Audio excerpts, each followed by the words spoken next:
윤변의 판례 콘서트. 안녕하세요. 판례 콘서트의 윤성현 변호사입니다. 오늘 동영상에서는 지난번 동영상에 이어 업무상 배임죄와 부자기범의 미수에 관한 판례를 살펴보도록 하겠습니다.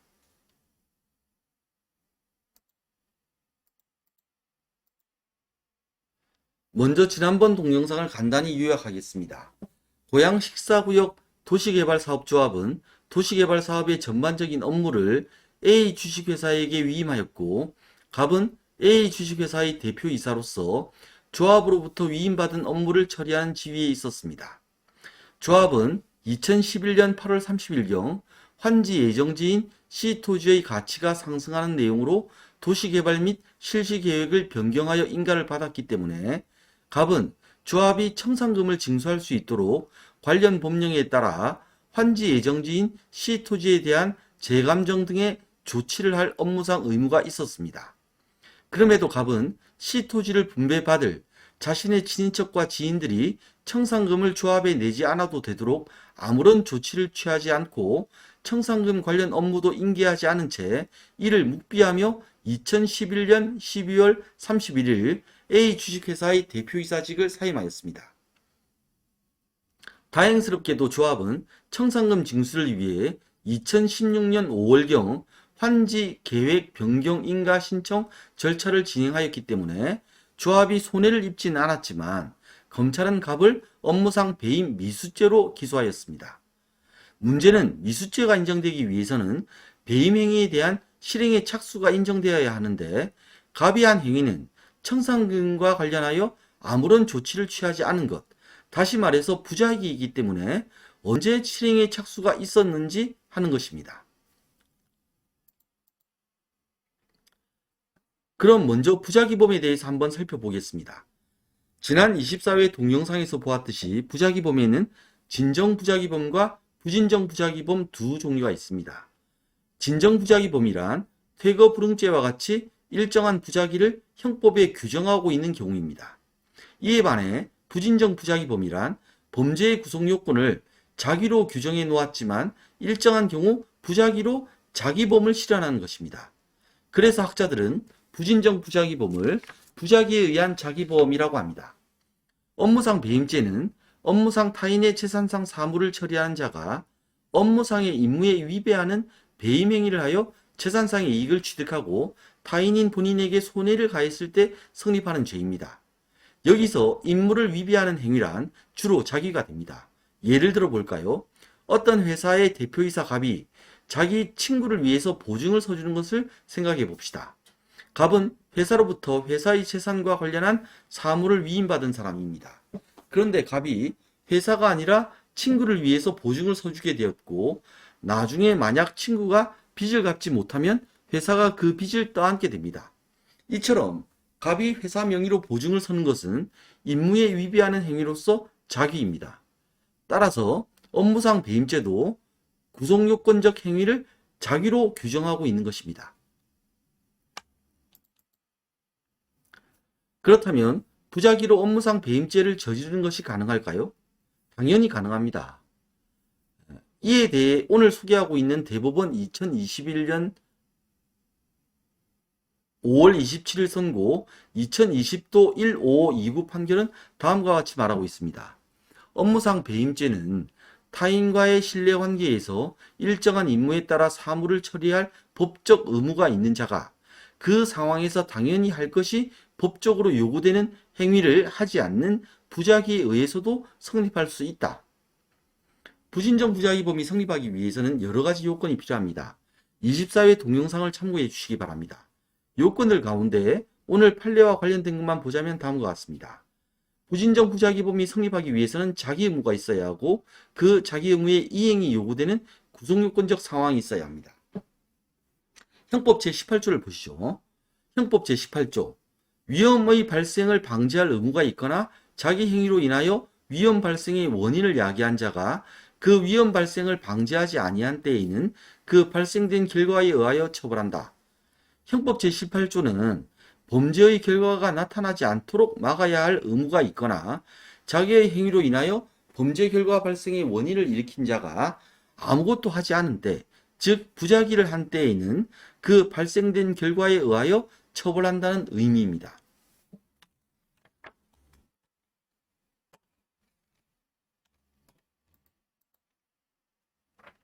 이러한 자기 의무가 어떤 경우에 인정되는지 형법 제18조에 나오는 것을 나누어서 보겠습니다. 형법 제18조의 앞부분인 위험의 발생을 방지할 의무, 다시 말해서 범죄가 되는 결과의 발생을 방지할 의무는 언제 인정될까요? 법령 계약 그리고 조리에 의한 경우입니다. 또 선행행위에 의해서도 자기 의무가 인정되는 경우가 있습니다. 형법 제18조 뒷부분, 즉 자기의 행위로 인하여 위험 발생의 원인을 야기한 자가 그것입니다. 오늘 다루고 있는 사실관계로 돌아가 보겠습니다.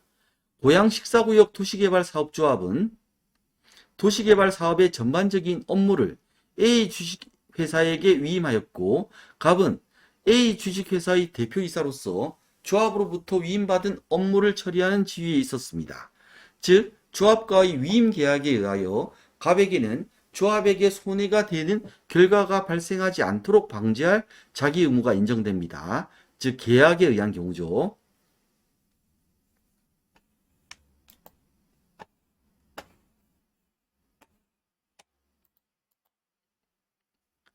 이렇게 자기 의무가 있는 사람이 그 자기 의무의 이행이 요구되는 구속요건적 상황이 발생했음에도 의무에 따른 자기를 하지 않는 부작위를 했을 때 비로소 부작위가 범죄가 됩니다. 그렇다면 자기 의무의 이행이 요구되는 구속요건적 상황이란 무엇일까요? 이를 학자들은 구속요건적 결과 발생의 위험성이 있을 때라고 합니다. 말이 좀 어려운데요. 예를 들어 보겠습니다. 예를 들어 어머니가 아기를 굶겨 죽일 생각으로 젖을 주지 않는 경우를 봅시다. 어머니는 민법 제913조에 의하여 그 친권자로서 자녀인 아기를 보호할 의무가 있습니다. 즉 어머니에게는 법령에 의하여 아기가 굶어 죽지 않도록 젖을 준다는 자기 행위를 할 의무가 있는 것이죠. 그런데 아기가 젖을 먹지 못해 굶어 죽을 수 있는 위험성이 있다면 어머니에게는 아기에게 젖을 주어야 하는 자기 의무의 이행이 요구됩니다. 만약 어머니가 아기에게 젖을 주지 않아 살인죄의 구속요건적 결과인 아기의 사망이 발생하면 어머니는 부작위에 의해 살인죄를 저지른 것이 됩니다. 다시 말해서 살인죄를 예로 든다면 사망이라는 결과 발생의 위험성이 있을 상황이 자기 의무의 이행이 요구되는 구속요건적 상황이 됩니다. 이해되시죠? 즉 사망이란 결과가 발생할 그 위험성, 그 가능성이 있는 바로 그러한 상황이 구속요건적 상황이 부진정 부작위범의 구속요건적 상황이 된다는 겁니다. 그렇다면 부작위범의 실행의 착수 시기는 언제가 될까요? 이 문제는 결국 부작위범의 요건인 결과 발생의 위험이라는 구속요건적 상황이 어느 정도에 이르러야 하느냐의 문제가 됩니다. 다시 말해서 구속요건적 상황이 아직 발생하지 않았다면 부작위를 하더라도 자기 의무의 이행이 요구되지는 않기 때문에 부작위범의 실행의 착수에 이르렀다고 볼 수 없어 미수가 되지 않는 반면에 구속요건적 상황이 발생했음에도 자기 의무를 이행하지 않았다면 비록 결과가 발생하지 않더라도 미수가 된다는 것입니다. 이에 대해서는 학설상 세 가지가 있습니다. 첫 번째 학설, 1설은 위험이 조금이라도 발생해 자기 의무를 이행한다면 결과 방치가 가능했던 처음 순간에 이미 구속요건적 상황은 발생했고 따라서 이때 부작위를 했다면 실행에 착수가 있다고 하는 견해입니다. 2설, 두 번째 학설은 자기 의무를 이행하지 않는다면 바로 결과가 발생하게 되는 그 마지막 순간, 즉 내가 지금 자기를 하지 않으면 결과가 바로 발생한다 하는 그 마지막 순간에 비로소 구속요건적 상황이 발생하므로 마지막 순간에 부작위를 했다면 실행에 착수가 있다고 하는 견해입니다. 마지막으로 1설과 2설의 중간을 취하는 학설인 3설이 있는데요. 절충설이죠, 일종의. 구속요건적 결과 발생의 위험이 구체적으로 나타났음에도 자기 의무를 이행하지 않았다면 그때 부작위범의 실행에 착수가 있다고 하는 견해입니다. 학설을 앞서 본 어머니와 아기의 예에 적용해 보겠습니다.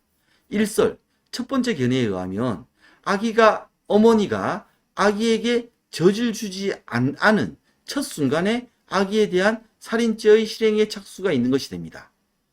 이설 두 번째 견해에 의하면 어머니가 아기에게 젖을 주지 않아 아기가 굶어 죽기 직전의 상황에 실행에 착수가 있는 것이 됩니다. 세 번째 견해에 의하면 아기가 젖을 먹지 못해 바로 죽을 상황은 아니지만 굶주려 죽을 수도 있는 구체적인 위험이 발생했음에도 어머니가 젖을 주지 않은 그때 실행에 착수가 있게 된다고 하는 것입니다. 1설, 2설, 3설 좀 이해가 되시죠? 1설에 의하면 실행의 착수가 정말 너무 앞에 가고 2설에 의하면 실행의 착수가 너무 뒤에 가고 3설이 구체적 위험이 발생했을 때라고 하기 때문에 좀 중간에 있게 되는 그런 구조입니다. 이에 대해서 오늘 소개하는 판례는 다음과 같이 판단하였습니다. 업무상 배임죄는 타인 간의 신뢰관계에서 일정한 임무에 따라 사무를 처리할 법적 의무가 있는 자가 그 상황에서 당연히 할 것이 법적으로 요구되는 행위를 하지 않은 부작위에 의해서도 성립할 수 있다. 즉 이 말은 업무상 배임죄의 부진정 부작위범의 성립이 가능하다 이 말이죠. 그러한 부작위를 실행의 착수로 볼 수 있기 위해서는 자기 의무가 이행되지 않으면 사무 처리의 임무를 부여한 사람이 재산권을 행사할 수 없으리라고 객관적으로 예견되는 등으로 구속요건적 결과 발생의 위험이 구체화한 상황에서 부작위가 이루어져야 한다.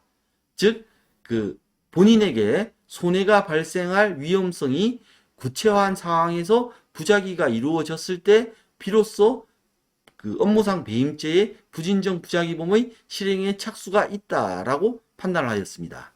즉 3설을 따랐다는 거죠. 오늘 다루고 있는 사실관계로 돌아가 보겠습니다. 2011년 8월 30일경 도시개발 및 실시계획이 환지 예정지인 시토지의 가치가 상승하도록 변경되어 인가되었음에도 갑은 청산금 부과를 위한 아무런 조치를 취하지 않고 있다가 2011년 12월 31일 A 주식회사의 대표이사를 사임함으로써 조합에 대한 업무에서 벗어났습니다. 그런데 2011년 실시계획의 변경인가로 인해 이 사건 환지 예정지인 시토지의 가치를 재평가할 필요가 생겼다는 것은 갑만 알 수 있는 내용은 아니었습니다. 왜냐하면 갑이 2011년 12월 31일경 A 주식회사의 대표이사직을 사임한 이후에도 도시계획 기술사인 D를 비롯한 임직원들은 계속해서 A 주식회사에서 근무하였고 그중 특히 환지 업무를 주로 담당하였던 E는 갑 못지않게 2011년 실시계획 변경 인가에 따라 환지 계획의 변경, 즉 청산금 부과 절차를 진행하는 것이 필요하다는 사정을 알 수 있는 지위에 있었기 때문입니다. 또한 조합은 2011년 실시계획의 변경 인가 무렵 심각한 재정적인 어려움을 겪고 있었고 이러한 문제를 타개하고자 2012년경부터 2015년경까지 이 사건 도시개발 사업에 관한 개발 계획 및 실시 계획의 추가 변경을 지속적으로 추진하였습니다. 따라서 추가 변경을 하면서 청산금 부과를 위한 절차도 함께 진행할 수 있는 상황이었습니다. 이러한 점들을 고려하면 2011년 실시 계획의 변경인가 당시 환지 계획의 변경을 서두르지 않을 경우 조만간 환지 처분이 이루어져 조합원들 사이의 권리관계가 확정될 급박한 상황이었다고 보기는 어렵습니다. 한마디로 말하면 갑이 도시개발 사업의 업무를 맡고 있는 동안 청산금 부과를 위한 조치를 취하지 않은 부작위를 하고 있었지만 그 당시는 아직 조합이 환지 예정지인 시토지의 가치 상승분에 대한 청산금을 받지 못해 손해를 입을 위험이 구체적으로 발생할 상황까지는 아니었던 것입니다. 또 갑이 그 일을 그만두면서 청산금 부과에 대한 업무에 대해서는 아무런 말은 안 했, 아무런 말을 하지 않았다. 그 인계를 위해서 아무런 조치를 취하지 않았다라는 묵비했다라는 부작위도 있는데 그것도 그 급박한 상황은 아닌 게 되죠. 왜냐하면 환지 업무를 주로 담당했던 이도 그 이제 청산금 부과 절차가 필요하다는 사정을 잘 알고 있는 알 수 있는 지위에 있었기 때문이라는 거죠. 따라서 오늘 판례의 결론은 다음과 같습니다. 갑에게 2011년 실시 계획의 인가에 따른 후속 조치를 할 자기 의무가 인정된다고 하더라도 조합이 환지 예정지인 시 토지의 가치 상승을 청산 절차에 반영하지 못할 위험이 구체화한 상황에서 갑이 그러한 자기 의무를 위반하였다고 보기는 어려우므로, 즉 갑이 그러한 부작위를 하였다고 하기는 어려우므로 갑이 부작위로서 업무상 배임죄의 실행에 착수하였다고 볼 수 없다. 이게 판례입니다. 결론적으로 갑에 대해 업무상 배임죄의 미수가 인정되지 않아 갑은 무죄가 됩니다.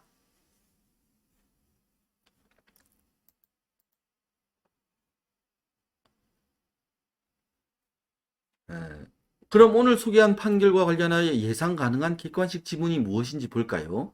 업무상 배임죄는 타인과의 신뢰관계에서 일정한 임무에 따라 사무를 처리할 법적 의무가 있는 자가 그 상황에서 당연히 할 것이 법적으로 요구되는 행위를 하지 않는 부작위에 의해서도 성립할 수 있다. 그러나 그러한 부작위를 실행의 착수로 볼 수 있기 위해서 자기 의무가 이행되지 않으면 사무 처리의 임무를 부여한 사람, 즉 본인이죠. 사무 처리의 임무를 부여한 사람이 재산권을 행사할 수 없으리라고 객관적으로 예견되는 등으로 구속요건적 결과 발생의 위험이 구체화한 상황에서 부작위가 이루어질 것을 요하지는 않는다. 자, 앞부분 앞 문장은 맞는 겁니다. 즉 업무상 배임죄는 부진정 부작위범이 가능하다 이런 이야기니까 맞는 건데, 그러나 이하가 틀린 거죠.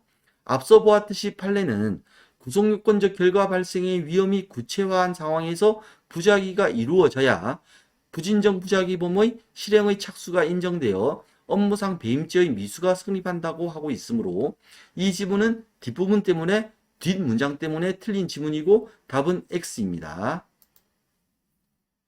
오늘과 지난 동영상에서는 업무상 배임죄와 관련하여 부진정 부작위범의 미수에 관해 살펴보았습니다. 오늘 소개한 판례는 아주 중요합니다.